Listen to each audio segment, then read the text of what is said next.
श्री श्री प्रेम भक्ति चंद्रिका।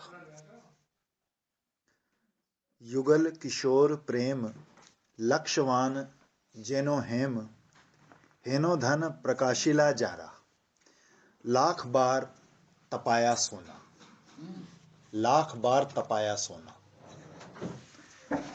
श्री नरोत्तम ठाकुर महाशय ने पिछली त्रिपदी में श्री रूप सनातन के ग्रंथों को युगल मधुर रस आश्रय कहा है। इस त्रिपदी में बता रहे हैं कि उन दोनों ने अपने ग्रंथों में प्रेम की परम विशुद्धता का निरूपण कर वही परम रहस्यमयी प्रेम वस्तु सम्यक रूप से विश्व में प्रकट की। पहले कहते हैं युगल किशोर प्रेम लक्षवान जेनो हेम। सोने को अग्नि में जितना दग्ध किया जाए वो उतना ही विशुद्ध या खरा होगा। लाख बार दग्ध किए सोने में किसी प्रकार की खराबी की कल्पना भी नहीं की जा सकती। उसी प्रकार श्री राधा कृष्ण के पारस्परिक प्रेम में या गोपी प्रेम में आत्म सुख वासना का लेश मात्र भी नहीं है। ये बात ब्रज सुंदरियां ही कह सकती हैं, अन्य कोई नहीं। कारण उनकी रति समर्था है। संभोग इच्छा को रति की अनुगत बनाए रखने की सामर्थ है, इसीलिए उसे समर्था कहा जाता है। अग्नि के साथ लोहे का तादात्म्य होता है तो लोहे की शीतलता और उसका तमोगुण दूर हो जाता है। अग्नि की दाहिका शक्ति और प्रकाश गुण उसमें भी संक्रमित हो जाते हैं। उसी प्रकार रति या श्री कृष्ण सुख विधान की अनुरागमय वासना के साथ जब संभोग इच्छा तादात्म्य प्राप्त करती है तो अपनी भोग इच्छा का घना अंधकार दूर हो जाता है। हृदय अनुराग के कुमकुम वर्ण से रंग जाता है। लोग अक्सर रासलीला को बोलते हैं कि यदि ठाकुर जी ने गोपियों के साथ संभोग किया ये कौन सा धर्म है। उसकी ये व्याख्या है कि उनमें अपने सुख की कोई वासना नहीं है। जब पति पत्नी आपस में मिलते हैं तो पत्नी को भी इच्छा मुझे सुख मिले और पति को भी है, लेकिन यहाँ सिर्फ कृष्ण को सुख देने के लिए गोपियाँ अपना आत्मसमर्पण करती हैं। उनको अपना सुख कोई नहीं है, इसलिए इसको बोला गया समर्थारथी।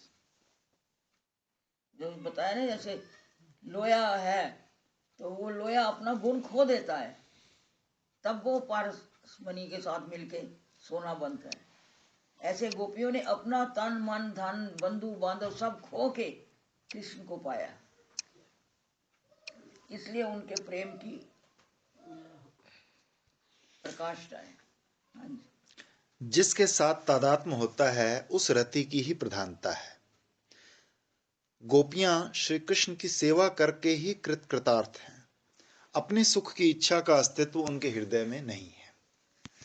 आत्म सुख दुख गोपिर नाहिक विचार, कृष्ण सुख हेतु चेष्टा मनो व्यवहार, कृष्ण बिना और सब करी परित्याग, कृष्ण सुख हेतु करे शुद्ध अनुराग।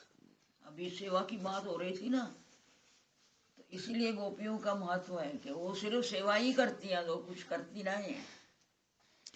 प्रकट लीला में श्री कृष्ण मथुरा चले गए तो ब्रज सुंदरियों के उस दारुण विरह की बात श्रीमद् भागवत आदि शास्त्रों में वर्णित है। उस दारुण विरह में अन्य किसी भक्त के लिए प्राण धारण करना ही संभव नहीं था, किंतु ब्रज बालाओं ने प्राण रक्षा की। तो एकमात्र कारण था कि प्राणकांत श्री कृष्ण के सुख की कामना। उनके प्राण खो देने पर उन लोगों के अभाव में श्री कृष्ण को दुख होगा, बस यही विचार उनकी प्राण रक्षा का एकमात्र हेतु बना। एक गोपी दूसरे को कहती है ना, अरे बड़ी दुर्लभ हुई जा रही है, तू मर गई और कृष्ण आए तो उनको कितना दुख होगा सुन के, इसलिए कुछ खा। तो वो जड़ी बूटी घोल के उसको पिलाती है। इसीलिए उद्धव जी ने कहा है कि मुझे जड़ी बूटी बना दो, ताकि जब गोपियों को विरह होएगा तो वो मेरे को घोल के पी लेंगी, तो मैं गोपियों के हृदय में चला जाऊंगा, तो मुझे वो प्रेम मिल जाएगा। सर्वोपरि श्री राधा रानी उनके मादनाख्य महाभाव में अति सूक्ष्म उपाधियां भी तिरोहित हो गई हैं। इसलिए वो लाख बार तपाए सोने से भी कहीं अधिक परम विशुद्ध हैं। श्री रूप सनातन ने अपने ग्रंथों में श्री श्री राधा माधव के प्रेम की विशुद्धता का वर्णन दृष्टांत आदि द्वारा विस्तार से किया है। जो पहले ब्रह्मा उद्धव आदि के लिए भी दुर्गम या दुर्ज्ञेय था, श्री श्री राधा माधव का वही रहस्यमय प्रेम श्री रूप सनातन के ग्रंथों में इस प्रकार अभिव्यक्त हुआ है कि कलयुग के साधारण साधकों के लिए भी सहज बोध्य और साधना की विषय वस्तु बन गया है। युगल किशोर श्री श्री राधा माधव के प्रति श्री राधा की सखियों का प्रेम लाख बार तपाए सोने से भी कहीं अधिक विशुद्ध, युगल के सुख में ही सुखी, परम विशुद्ध युगल की प्रेम माधुरी का आस्वादन ऐसी संपदा है जिस पर इन लोगों का एकाधिकार है। सखियों में भी राधा स्नेहाधिका मंजरियों या श्री राधा की किंकरियों का युगल प्रेम उस प्रेम में विशुद्धि की पराकाष्ठा है। कारण कि सखियों में श्री कृष्ण से मिलने की इच्छा न होने पर भी राधा रानी की इच्छा से अथवा चेष्टा से उन लोगों के साथ श्री कृष्ण का मिलन कदाचित हुआ करता है। राधा स्नेहाधिका किंकरियों मंजरियों में श्री कृष्ण से मिलने की इच्छा कभी नहीं जगती। वो है सेवानिष्ठ, सेवागत प्राण, सेवा रस से ही गढ़ा है उनका स्वरूप। मंजरियों की ये भाव साधना ही गौड़ीय वैष्णवों की परम आकांक्षित साध्य वस्तु है।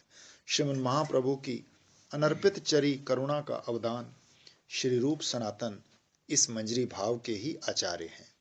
उन्होंने अपने ग्रंथों में इसी मंजरी भाव साधना के तत्व सिद्धांतों का विस्तार से वर्णन किया है।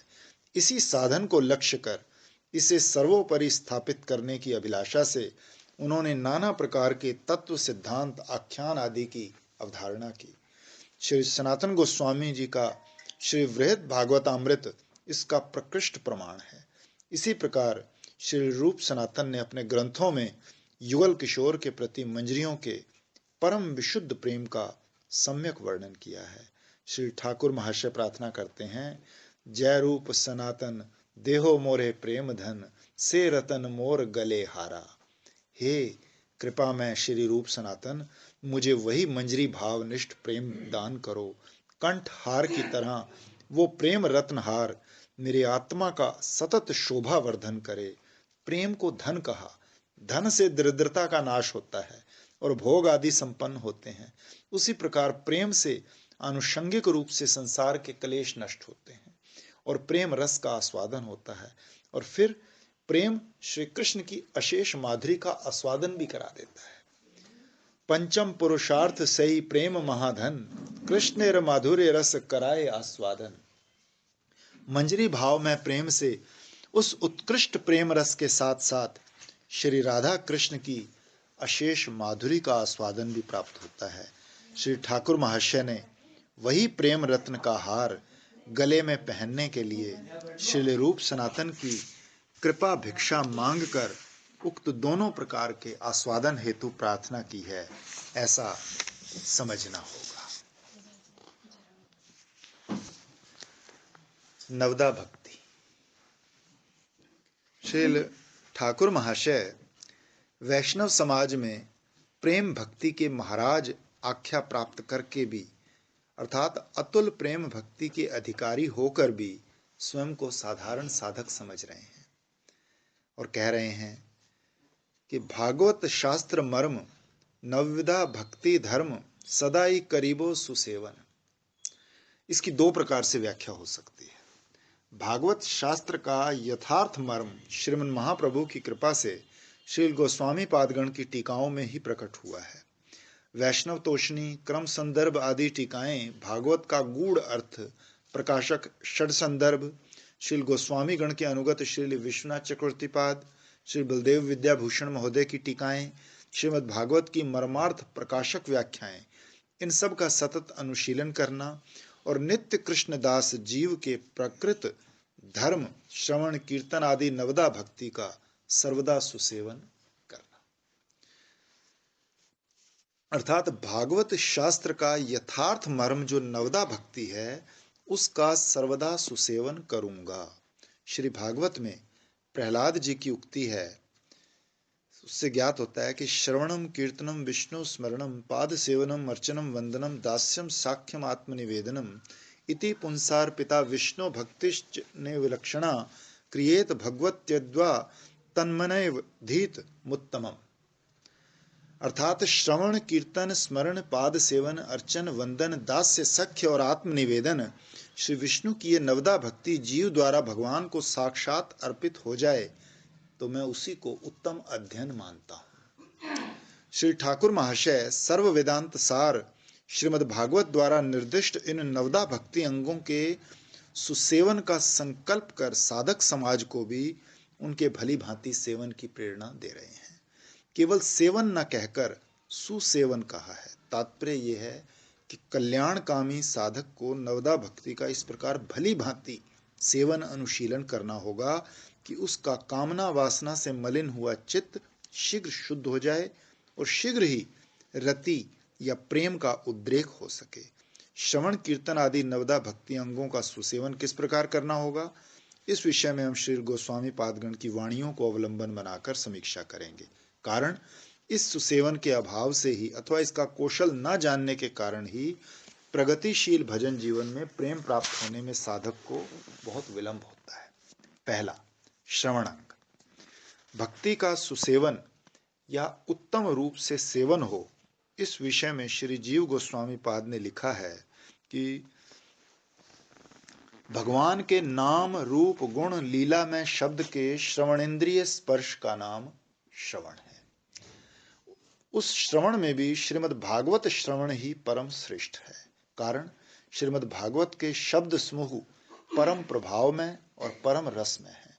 श्रीमद् भागवत की शब्द राशि परम प्रभाव में है। ये बात ग्रंथ के प्रारंभ में ही वर्णित है कि महापुरुष जिनके श्री चरण पंकजों की आराधना करते हैं, उन्हीं महामुनि भगवान श्रीमन नारायण ने ही श्रीमद् भागवत को प्रकाशित किया है। उसमें ऐसे प्रभाव में शब्द और ऐसा परम आस्वादन निहित है कि इसके सुनने की इच्छा मात्र से ही तत्क्षणात भगवान हृदय में अवरुद्ध हो जाते हैं। पहला श्लोक सुनने से ही, इच्छा करने से ही हो जाते हैं। तो किसी ने पूछा एक दिन अटला वालों से, तो महाराज बाकी आई बाकी भागवत क्यों पढ़नी फिर? ऐसे मुक्ति तो पहले श्लोक से ही हो जाती है, इच्छा मात्र से। भक्ति प्राप्त करने के लिए भागवत पढ़नी पड़ती है। कैसे हो? चालू है तुम्हारा? चल ही रहा है? चालू है? कितने दिन हो गए? 20-21 दिन हो गए। तो एक 15 पूरे कर लिए आपने।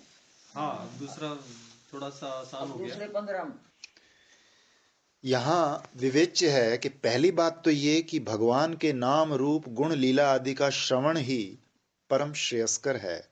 उसमें भी महत जनों द्वारा रचे प्रबंध आदि का श्रवण अधिकतर मंगलजनक है। फिर वो प्रबंध आदि यदि महत जनों द्वारा कीर्तित हैं तो उसका महात्म और भी अधिक है। फिर महामहत श्री व्यास, शुक आदि द्वारा रचा श्रीमद् भागवत शास्त्र महत जनों द्वारा कीर्तित होने पर अत्यंत मंगलप्रद है। फिर वो श्रीमद् भागवत प्रणिहित श्री हरि का नाम, गुण, लीला आदि यदि स्वजातीय वासना युक्त महानुभाव के श्रीमुख से सुनने को मिले तो ये सर्वाधिक आस्वादन देने वाला होता है। श्रीमद् भागवत में नाना अवतारों की लीलाएं वर्णित हैं, फिर भी श्री कृष्ण के नाम, रूप, गुण, लीला आदि का श्रवण परम सौभाग्य सापेक्ष है। कारण वो स्वयं भगवान और साक्षात माधुर्य मूर्ति हैं।